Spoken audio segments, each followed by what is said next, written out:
ugaaska guud ee beelaha ciise ugaas Mustafa Maxamed Ibrahim oo wali ku sugan magaalada caasimadda ah ee Hargeysa kadib markii ugaasku uu ka soo qayb galay munaasabadii xil wareejinta ee madaxweynaha cusub iyo madaxweynihii hore ee Soomaaliland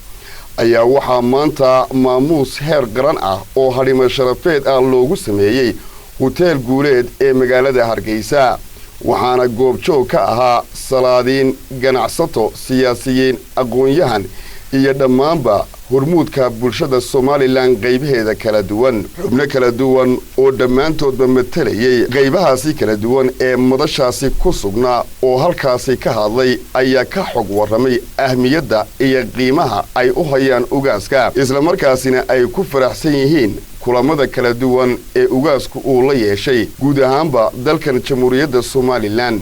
waxaan leeyahay ugaas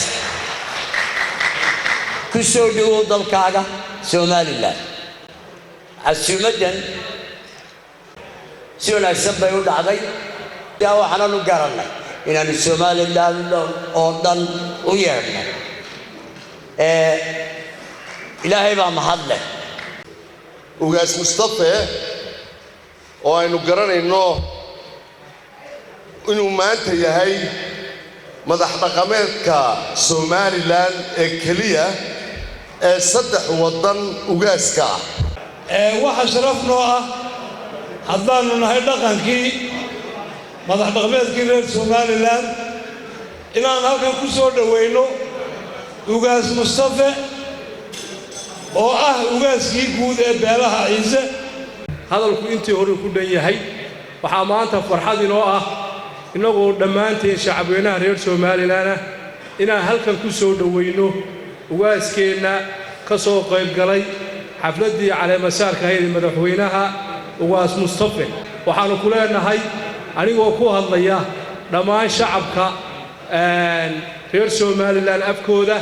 soo dhawow baan ugaas ku leenahay qalbi diiran ku soo dhawow waa soo dhaweynayna waa ugaaska waana u mahadnaqaynaa iyo xaashidiisa iyo reer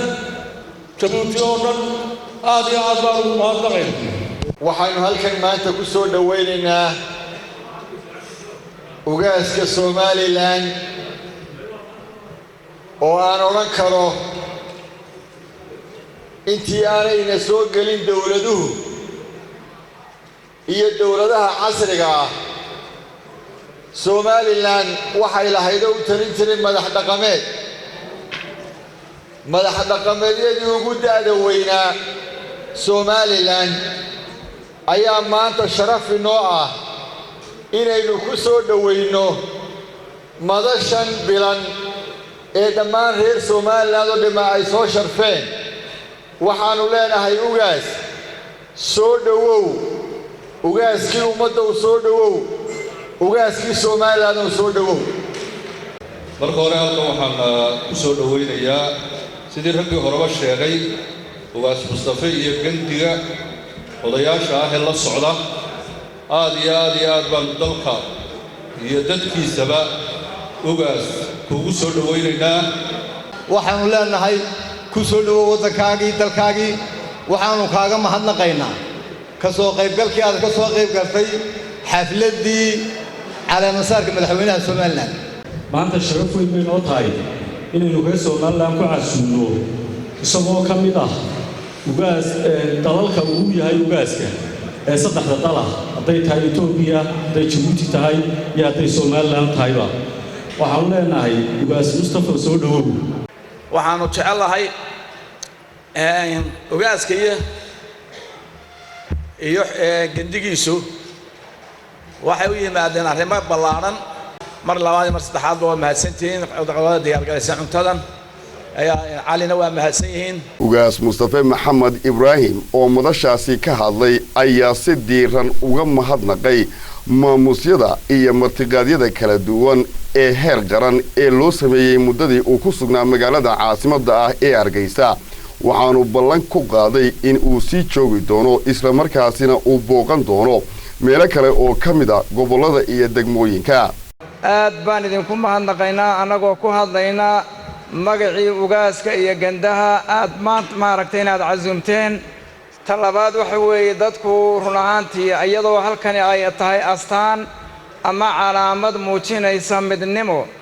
oo xafladani ay tahay xafladdii midnimada xafladdii walaaltinimada xafladdii istacaylka ay tahay waxaannu leenahay safarkii dheeraa iyo martiqaadkii badnaa ay salaadiintu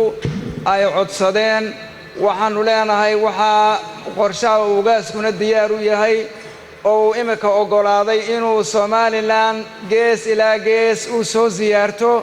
uu maartay reer walba uu soo arko ayuu oggolaaday oo uu amarka nagu siiyey ilaahay baa mahad marka labaadna madaxda dalka madaxweynaha iyo madaxweynaha waa salaamaya xilka ay qaadeen ilaahay garab galo ummadana ilaahay amreeyo waddanka mid waxaan kala tagnay midnimo isku duubni barwaaqo iyo bashbash insha Allah antu alla yiraahdo sidii uu maxamed macallin sheegayna munaasabad kale ayaa soo laami doonaa aan gobolada oo dhan insha Allah inaan wala marno iyaan rajaynaynaa antu alla yiraahdo dambideena Allah dhaafo dambiga waalidina Allah dhaafo qaatumada khayr ilaahana u qatimo ragbii munaasabadan soo agaasimana Allah barakeeyo salaadiinta iyo madaxda iyo guddi sidaad ii sharaftaan ilaahay aan sharfiyo